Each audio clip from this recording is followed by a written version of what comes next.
டெல்லியை தலைமையிடமாக கொண்ட பார்மசி நிறுவனத்தின் பெயரில் புதுவையில் போலி மருந்து மாத்திரைகள் தயாரிக்கப்பட்டு நாடு முழுவதும் விற்பனை செய்யப்பட்டது. இது தொடர்பாக அந்த நிறுவனம் அளித்த புகாரின் பேரில் புதுவை சிபிசிஐடி போலீசார் வழக்கு பதிந்து சீர்காழியைச் சேர்ந்த ராணா, காரைக்குடியைச் சேர்ந்த மெய்யப்பன் ஆகிய 2 பேரை கைது செய்தனர்.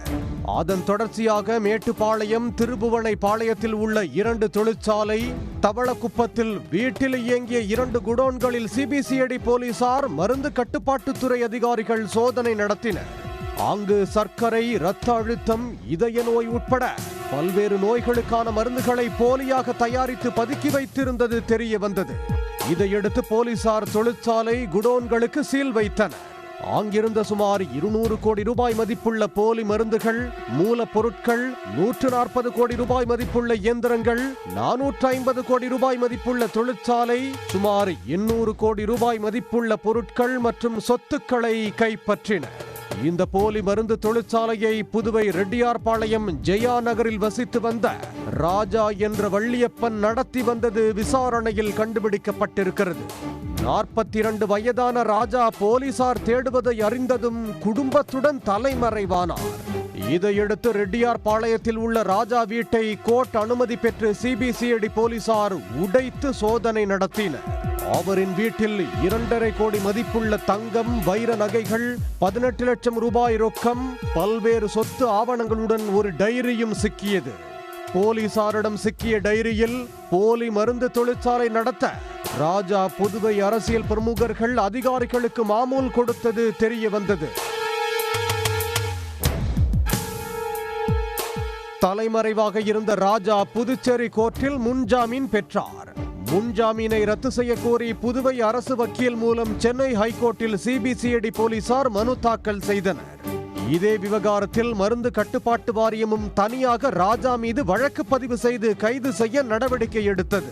இந்த வழக்கை விசாரிக்க கவர்னர் கைலாஷ்நாதன் சிறப்பு புலனாய்வு குழுவை நியமித்தார்.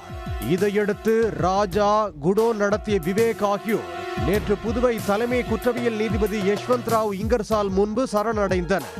அவர்களை போலீஸ் காவலில் எடுத்து விசாரிக்க நீதிபதி அனுமதி அளித்தார். ராஜா மற்றும் விவேக்கை சிபிசிஐடி அலுவலகத்துக்கு அழைத்து சென்று போலீசாரும் சிறப்பு புலனாய்வு குழுவினரும் நேற்று மாலை முதல் விடிய விடிய விசாரணை நடத்தினர். விசாரணையில் பல திடுக்கிடும் தகவல்கள் வெளியாகியுள்ளன. சில வருடங்களுக்கு முன்பு புதுவையில் இயங்கி வந்த பிரபல மருந்து விநியோக நிறுவனத்தை ராஜா விலைக்கு வாங்கி நடத்தியுள்ளார். அதில் பெரும் நஷ்டம் ஏற்பட்டுள்ளது. இந்த நஷ்டத்தை சமாளிக்க முதலில் போலி மருந்தை வாங்கி விற்பனை செய்துள்ளார். இதில் லாபம் கிடைத்தாலும் பிரச்சனை ஏற்பட்டது. தமிழக போலீசார் போலி மருந்து விற்றதை கண்டறிந்து ராஜாவை கைது செய்தனர்.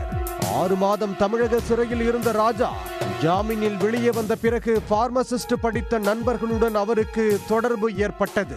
இதையடுத்து அவர் டெல்லியைச் சேர்ந்த பிரபல நிறுவனத்தின் 16 பிராண்டுகளை போலியாக தயாரித்து விற்க தொடங்கினார். அந்த விற்பனை சூடுபிடித்து நல்ல லாபம் கிடைத்தது. இதனால் நாடு முழுவதும் போலி மருந்து விற்பனையை விரிவுபடுத்தியிருக்கிறார். உத்தரப்பிரதேசம், பெங்கால் உட்பட 16 வடமாநிலங்களில் போலி மருந்தை சப்ளை செய்துள்ளார். இந்த மருந்துகளை சப்ளை செய்ய பெரிய பெரிய நிறுவனங்களும் ஏஜென்ட்டுகளும் உதவி உள்ளன.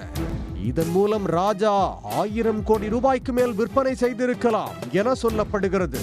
இந்த செய்தி வெளியானதில் இருந்து ராஜா தமிழ்நாடு மற்றும் புதுச்சேரியிலும் போலி மருந்துகளை விற்றிருக்கிறாரா என்ற பீதி மக்களிடம் உருவானது.